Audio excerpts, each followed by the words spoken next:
안녕하십니까. 미디어와 유튜브 리터러시 11주차 2교시 수업 시작하겠습니다.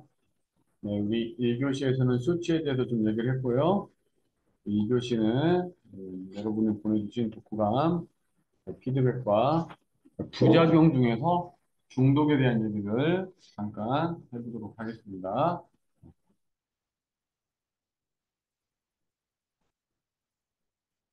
네, 감상문 피드백 먼저 하겠습니다. 감상문을 여러분이 좀 많이 보내주셔야 되는데, 많이 안 보내주셨어요.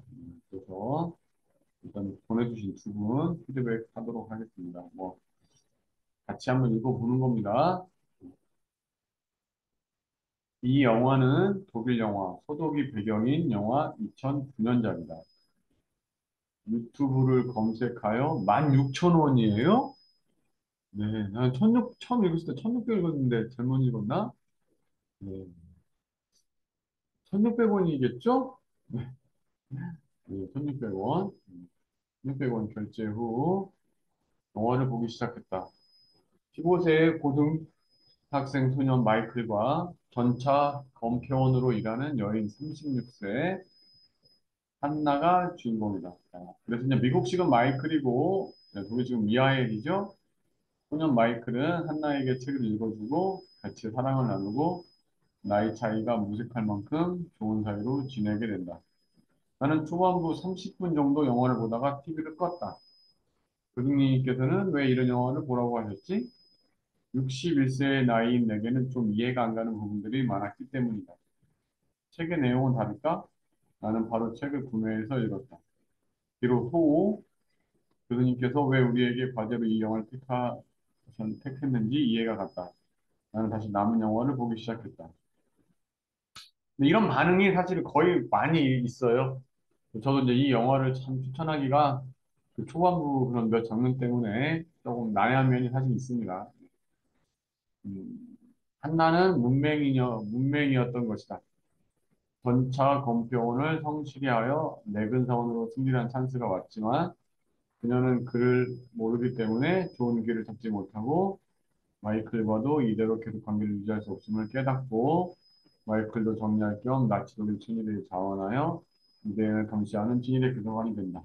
우리가 이제 앞에서 쓰기에서 단문 쓰기를 좀 했었죠? 네, 그래서 여기 단문 쓰기를 해주면 좋습니다. 전차 검표원을 성실히 하여 내근 사원으로 승진한 찬스가 왔지만 그녀는 그를 모기 때문에 좋은 기회를 잡지 못했다. 이런 식으로. 끝나면 좋죠. 못했다. 마이클보다 이대로 계속 관계를 유지할 수 없음을 깨닫고, 뭐 깨달았다. 하고 끝나도 되고, 깨달았다. 마이클도 정리할 겸 나치 독일 친위대에 지원하여 유대인을 감시하는 친위대 교도관이 된다. 이렇게 세 줄인데 너무 이제 한 문장으로 되어 있으니까 거의 좀 두세 문장으로 나누어 쓰는 것도 좋겠다. 이런 뜻입니다.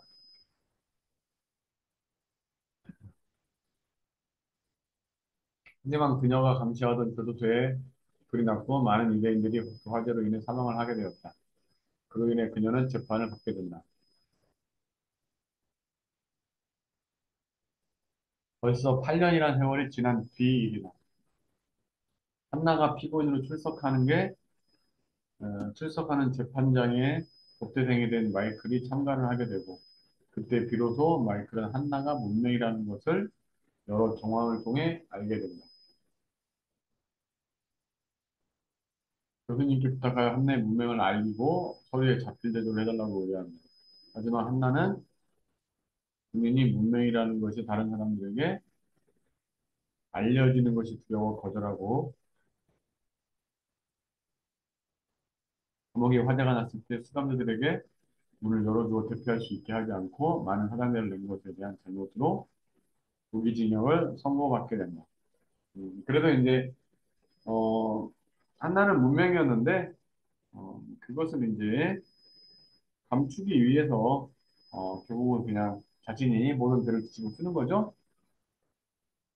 세월이 흘러 마이클은 결혼을 했지만 순탄치 않은 결혼 생활을 하게 되고 딸 한 명을 둔 아빠가 되어 이혼을 하게 된다.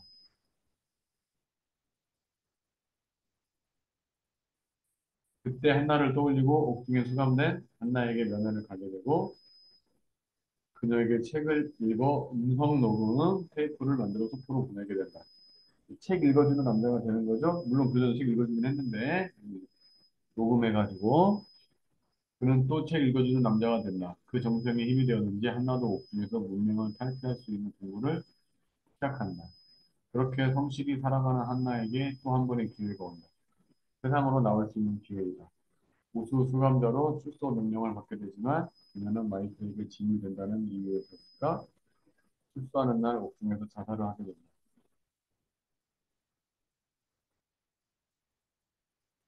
나는 그 장면에서 마음이 너무 아프고 눈물이 났다. 마이클이 한나의 유품을 정리하며 눈시울을 붉힐 때도 너무 마음이 찌겠다. 마이클은 진심으로 그 여인 한나를 사랑하는 것이다. 나는 여기서 영화의 이야기를 마치고 내 이야기를 해보고 싶다.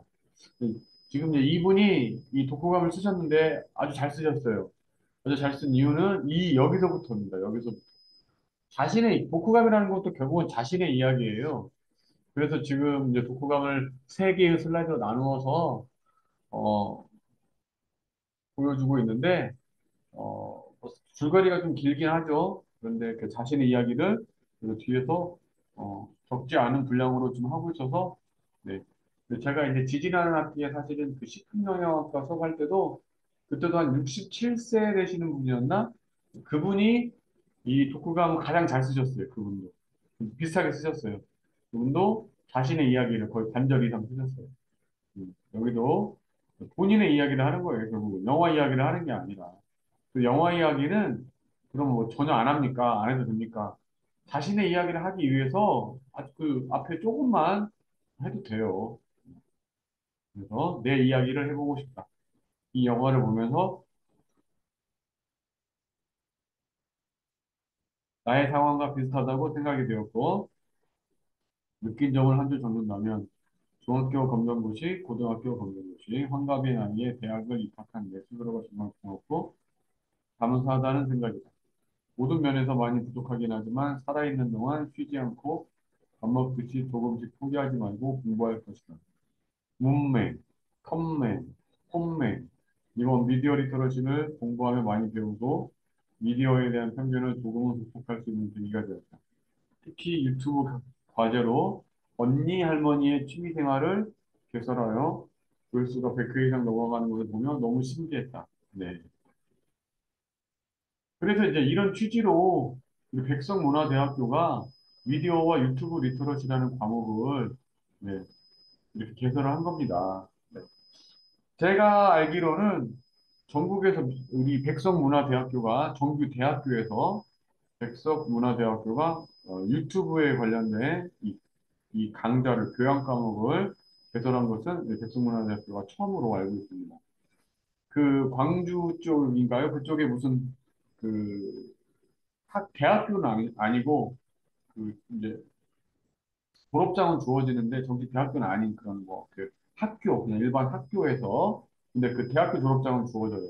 하여튼 거기에서 유튜브 크리에이터 뭐 유튜브 컨텐츠 창작을 하는 그런 수업은 제가 있다는 걸 들었고 그 그것을 제외하면 우리 백석문화대학교가 최초로 전국에서 최초로 교양 강좌로서 이 유튜브 강좌를 연 겁니다. 네. 사실은 이 강좌가 벌써 이제 몇 학기째 이제 진행이 되고 있죠. 제가 하기 전부터 또그 전에 했던 분들도 계셨고, 네.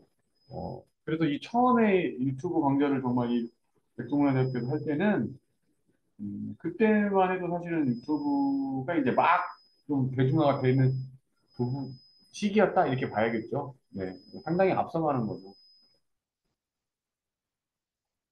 네, 그래서 이렇게 이제 이 학우님도 60세 넘으셨는데 정말 이렇게 유튜브 과제로서 이런 또 유튜브 크리에이터를 창작물을 만들어 보고 또 실제 그 조회수가 이렇게 100개 이상 넘어가고 아마 지금은 제가 볼 때는 뭐 1000회 이상 넘어간 것도 있을걸요? 1000회, 2000회, 3000회. 뭐 3000회 정도는 가지 않았을까? 뭐제 개인적인 생각입니다. 충분히 있었을 거라고 생각합니다. 네. 제가 동영상, 아니 그 오프라인 수업에서 우리 학생이 우리 그 만회도 넘어간 거 제가 봤거든요. 초코파이로 무슨 그 서양 음식에 뭘 이렇게 만드는 그런 거였는데 참 신기하게 본인도 그 이유를 모르고 저도 모르고 만회를 돌파했었어요. 그런 게 있을 겁니다. 신기했다. 앞으로도 남은 시간 도전하며 배우는 자세로 살아갈 것을 다짐하는 영화였다. 감사합니다. 이렇게 딱. 그래서 본인 이야기 아주 잘 써주셨어요. 아마 이제 이 아버님은 지금 뭐 하루하루가 사실 행복하죠? 즐겁고. 즐겁지 않은 순간이 없을 겁니다. 이렇게 중학교 검정고시, 고등학교 검정고시, 네. 한갑에 나이도 대학 들어오셔가지고 아마 우리 대학교 2년제 졸업하시면 또 3년제, 4년제 또 편입하시고 네. 저는 뭐 충분히 그럴 능력이 되신다고 생각하고 아마 그렇게 하실 거라고 저 생각합니다. 또 그리고 대학교 또 마치면 또 대학원도 또 가시고 네. 제가 박사까지는 모르겠지만 뭐 석사까지는 충분히 하실 수 있을 거라고 생각이 듭니다. 충분히 뭐 하실 수 있는 그 에너지가 있으시죠. 음, 이게 이제 인생이라는 게 요즘 짧지 않잖아요. 길고 우리가 또 대한민국이 정말 잘 사는 나라 선진국이어서 여러 가지 의학도 발달했고 그래서 삶이라는 게 짧지 않고 길지 않습니까? 근데 어떤 사람들은 막 30대 초반이라든지 막 이럴 때 성공의 맛을 봐요.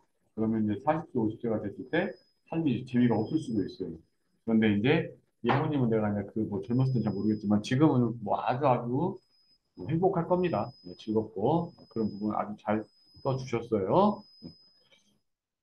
자, 두 번째 분 보겠습니다. 책 읽어주는 남자 작가는 베르나르트 슐링크.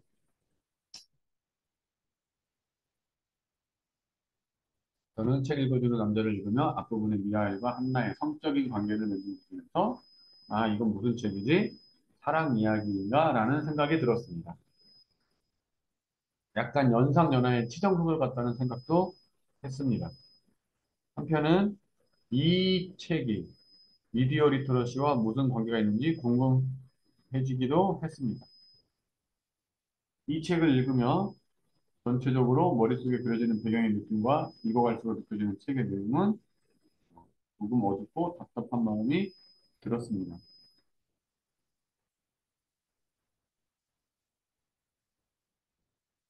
이 책은 음, 남자 주인공인 미하엘이 한 달에 걸려서 어느 건물 앞에서 구토를 하며 힘들어하고 있을 때 한나라는 여주인공이 도와주었습니다. 이 일을 계기로 둘 사이는 가까워지게 되고 성적인 관계까지 맺게 됩니다. 여자 주인공 한나는 그를 잊지 못하는 문맹이었습니다. 그래서 성적인 관계를 맺은 후 미하엘에게 책을 읽어달라고 요구를 하고 미하엘은 한나의 요구대로 책을 읽어줍니다. 좀 줄거리 부분을 좀 많이 쓰셨어요. 네. 줄거리 부분은 좀 짧게 쓰셔도 상관없습니다. 두 사람은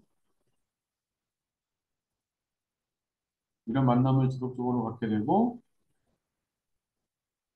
서로 좋은 감정이 생긴 듯 보여집니다. 하지만 두 사람은 서로의 감정과 상황에 오해가 생기고 이별을 하게 됩니다.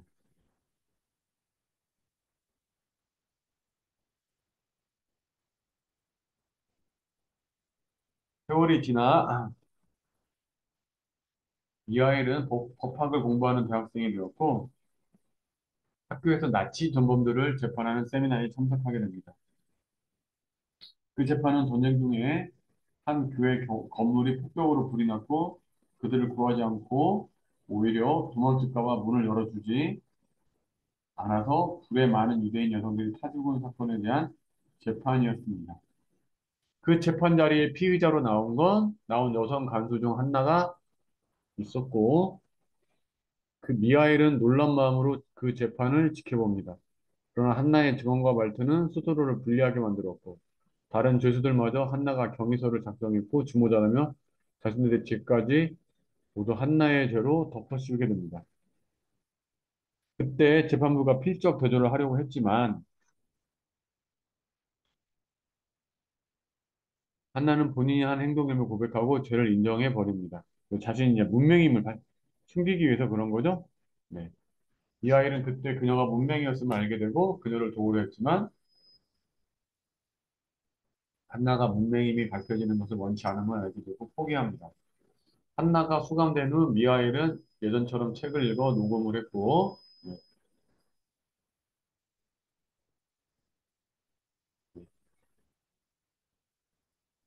녹음을 했고, 그 테이프를 한나가 수감된 감옥으로 보냅니다. 한나는 그 테이프를 열심히 들으며 글을 배워갔고, 한나가 문명에서 벗어나고 있음을 알게 된 미하일은 기뻐합니다. 18년이 흐르고 한나는 가석방이 결정되고 출소 후 한나를 돌봐줄 사람으로 교도소는 미하일에게 연락을 합니다. 이 일로 헤어진 후 처음으로 미하일은 한나를 찾아가 만났고 출소 날 다시 찾아오기로 약속했지만 출소를 며칠 앞둔 한나는 유서를 남긴 채 스스로 목숨을 끊습니다. 유서의 내용은 모아둔 돈을 유대인 생존자에게 전달되길 원하는 내용.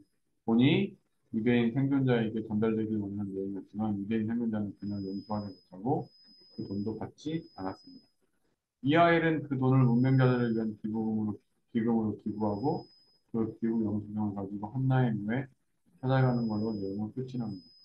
이 책은 처음의 생각과 다르게 문명이 가져다준 기록이 한 여자의 인생을 얼마나 힘들고 불행하게 했는지 잘 표현된 책이었습니다.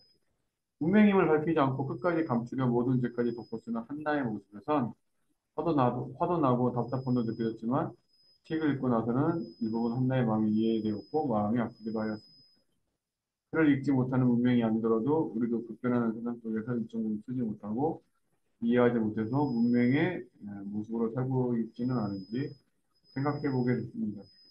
그리고 그것을 감추고 창피하며 살고 있었으며 더 이상 배우려는 노력도 하지 않는 한나와 비슷한 모습이 있음을 깨달았습니다. 그렇죠? 그래서 이제 마지막 부분에 좀 간단하게 느낌을 쓰셨는데 좀 느낌을 더 많이 써주시고 주거를 더 짧게 썼으면 좀 좋았을 거라는 생각이 듭니다. 네, 그래도 잘 쓰셨어요. 자, 이렇게 두 편의 구간 피드백을 했고요. 자, 이제 우리 그 유튜브 사용과 중독에 대해서 말씀을 드리겠습니다.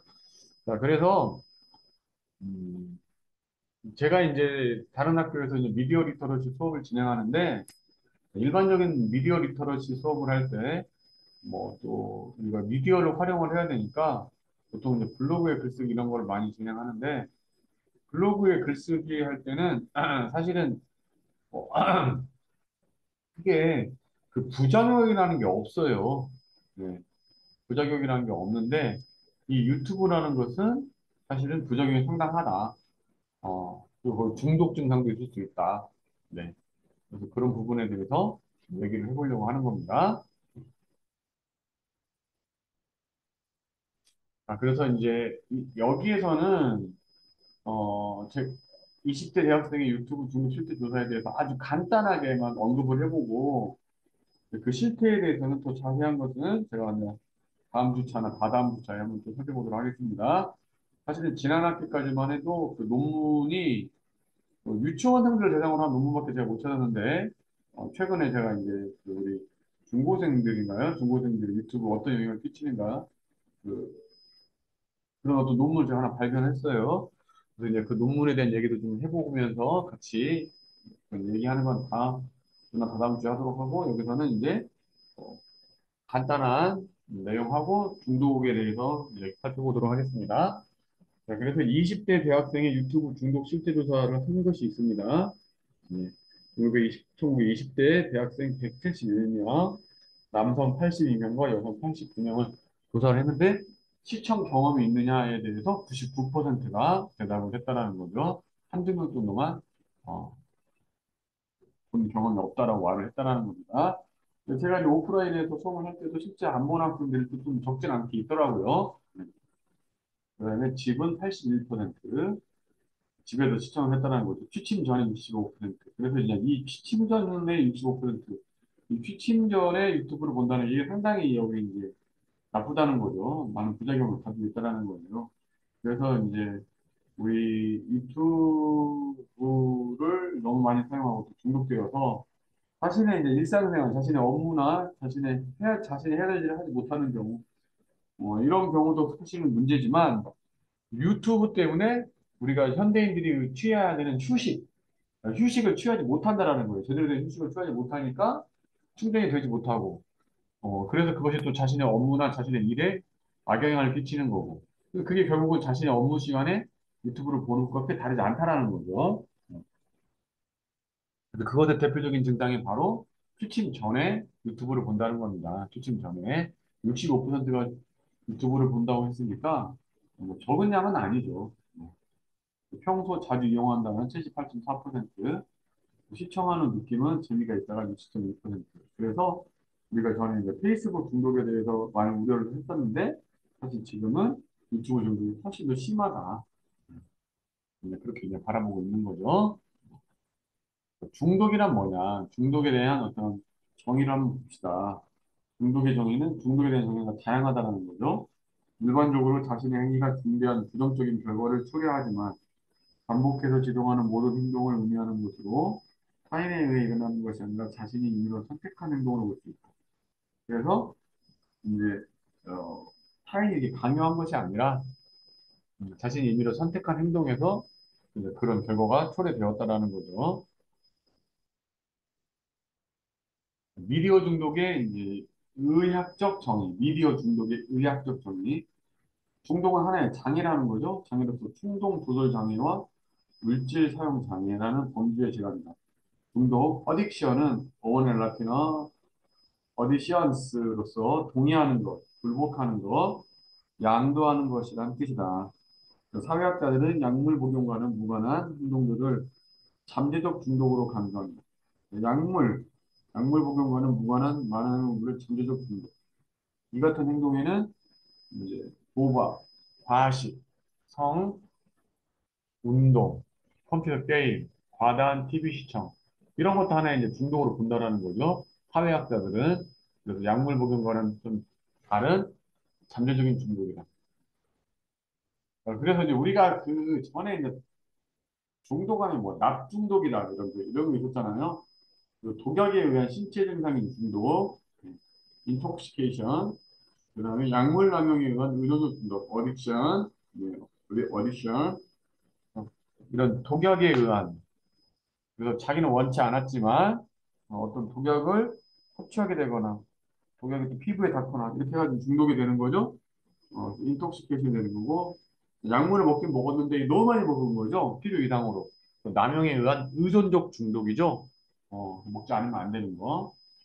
그런데 이제 이런 거는 의학에서 100% 중독이지만 서비스에 의한 의존성 중독은 논란이 있어 이를 공식 질환으로 인정하지 않고 있으나 정신장애 충동 조절 장애 하위 항목으로 병적 도박이 정의되어 있어. 네. gambling, 향후 통신과 인터넷으로 비롯된 게임 미디어 등의 사이버 중독을 포함할 것으로 전망하고 있다는 거죠. 인터넷에 기반한 소셜 네트워크 플랫폼 콘텐츠에 대한 문제는 중독과 강제적인 사용이죠. 중독과 강제적인 사용. 중독은 플랫폼 사용을 제한할 수 없어 만족을 위해 상호작용을 늘려야 하는 사용자가 신체적 또는 정신적 건강, 관계 또는 삶의 다른 측면에서 상당한 부정적인 영향을 경험할 때 발생하는 거죠. 이런 게 중독이라는 거죠. 사용을 제한할 수 없어요. 그만해야 되는데 계속해. 만족을 위해서 상호작용을 늘려야 하는 사용자가 신체적 또는 정신적 건강, 관계 또는 삶의 다른 측면에 상당히 부정적인 영향을 경험할 때 발생합니다. 그리고 원본 정보 비디오와 관련이 없더라도 흥미로워 보이는 관련 비디오를 계속 선택하는 것이 바로 이런 걸 강제 사용이라고 하는 거예요. 그러니까 이게 이제 텔레비전 초기 나왔을 때 텔레비전 중독과도 관련이 있는 건데 예를 들어서 난 뉴스만 보려고 했어요. 뉴스가 끝나면은 내가 이제 원래 보려고 했던 원본 정보 비디오가 뉴스니까 뉴스만 보고 끝나야 되는데 다른 어떤 영상들도 계속 보고 있다라는 거죠. 그래서 어, 유튜브에서도 내가 필요로 한 정보, 원본 정보가 있는 그, 그것만 보면, 그 필름만 보고 끝나야 되는데, 나중에는 자기가 애초에 보려고 했던 그런 원본 정보 비디오와 아무 관련이 없는 영상들을 계속해서 보고 있다라는 거죠. 그래서 강제 사용이라는 거죠, 그런 걸. 강제 사용. 네가 원해서 본 거잖아 이렇게 말할 수도 있겠지만, 사실 그게 강제 사용되고 있다. 당하고 있다라는 거죠. 강제 사용 당하고 있다.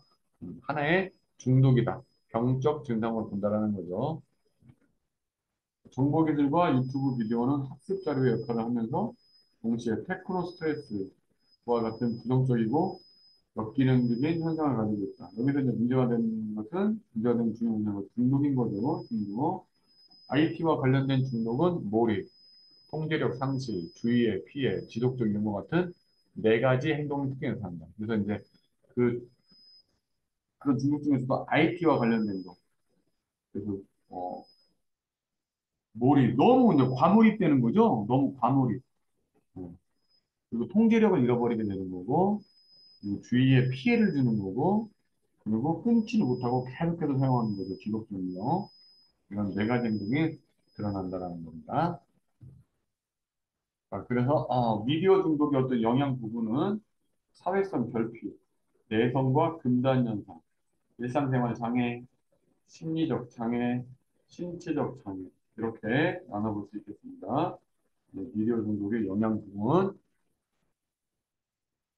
여러 논문에서 다양한 미디어 중독을 정의하고 있습니다. 미디어 이용자가 생산적인 활동을 포기하는 형태로서 특정 미디어에 대해 동일한 행동을 반복하고, 그러니까 그 반복적 행동이 바람직하지 않다는 것을 알면서도 지속적이고 습관적으로 하게 되는 행위 자체를 우리가 중독에 대한 정의다. 이렇게 말하고 있는 거죠. 미디어를 이용해 뚜렷한 목적 없이 과도하게 사용함으로써 자신의 의지와 통제력으로 조절하지 못하여 현실 생활에 불편함을 경험하고 금전적이고 강박적으로 미디어를 사용하게 되는 것. 이렇게. 그래서 조금 정의 자체가 하나로 결정된 게 아니라 논문에서 각각 그 다양하게 정의를 내리고 있다. 그런 것들을 제가 지금 말씀드리고 있는 겁니다. 정보화 사회의 흐름 속에서 사회 구성원들이 휴대폰의 지속적 사용으로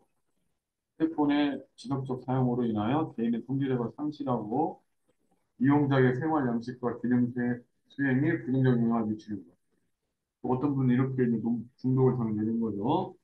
또 한 가지 매체가 급속도로 확산하면서 나타나는 하나의 사회 병리 현상으로서 미디어 이용이 습관적으로 굳어지면서 사용량을 점점 더 조절할 수 없게 되는 거예요.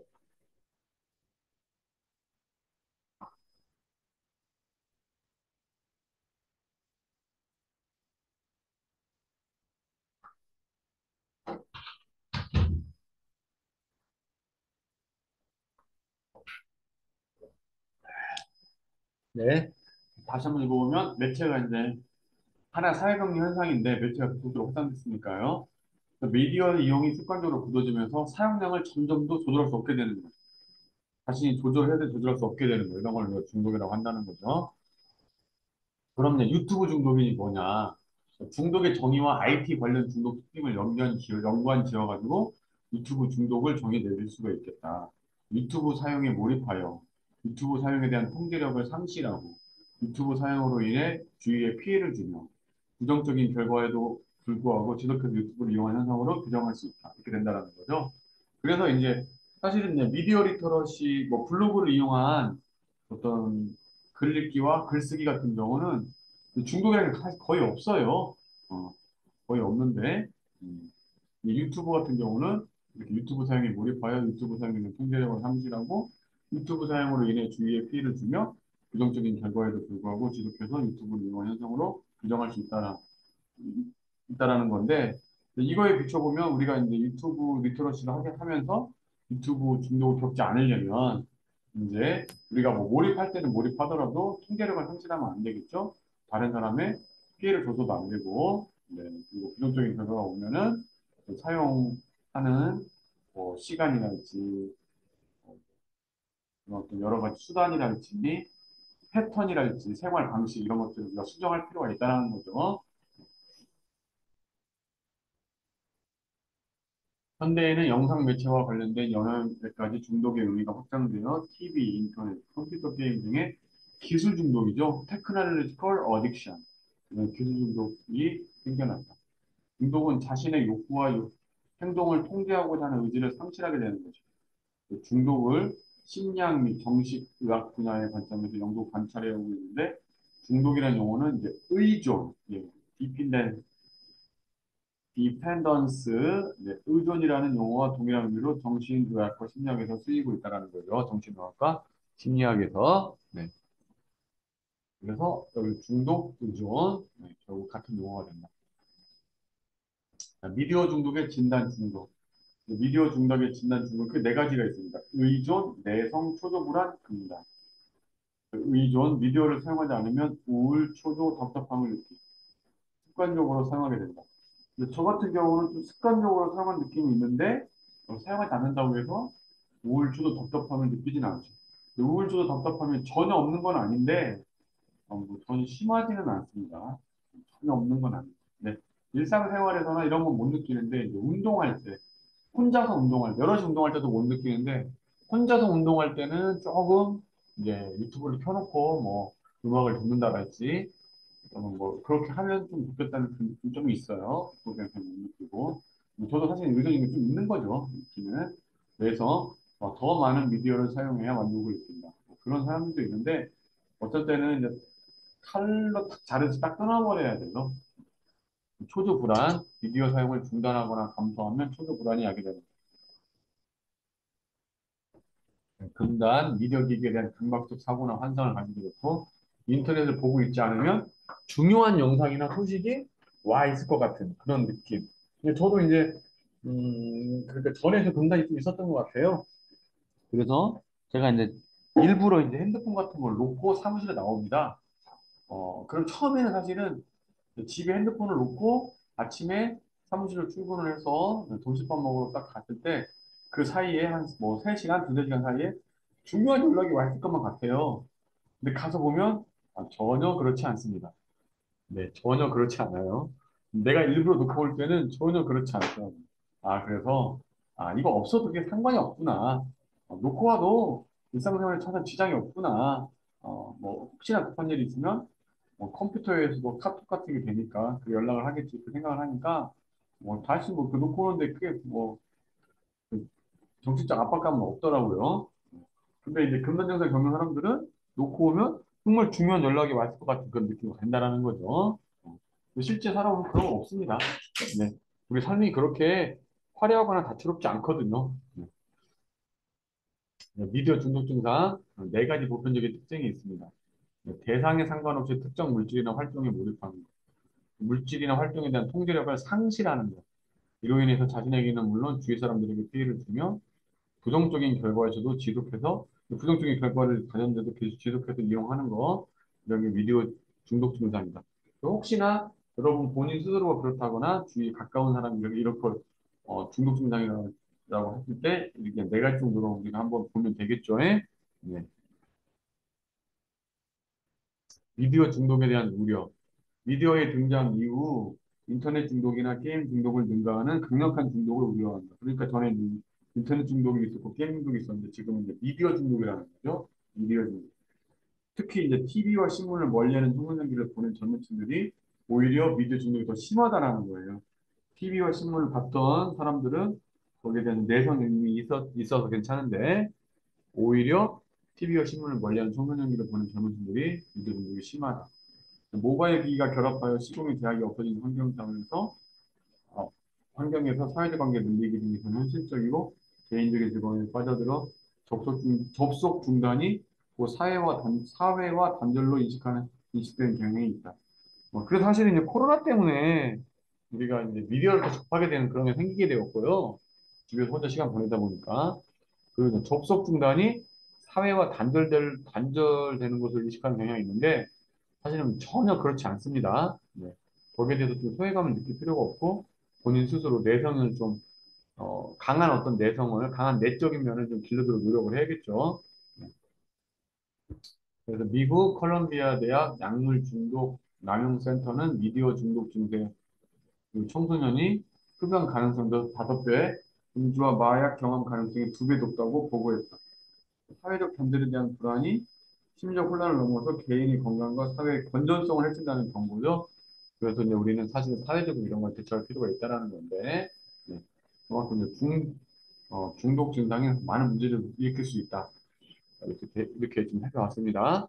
그 중독 증상에 대해서 이번 시간에 좀 살펴봤어요.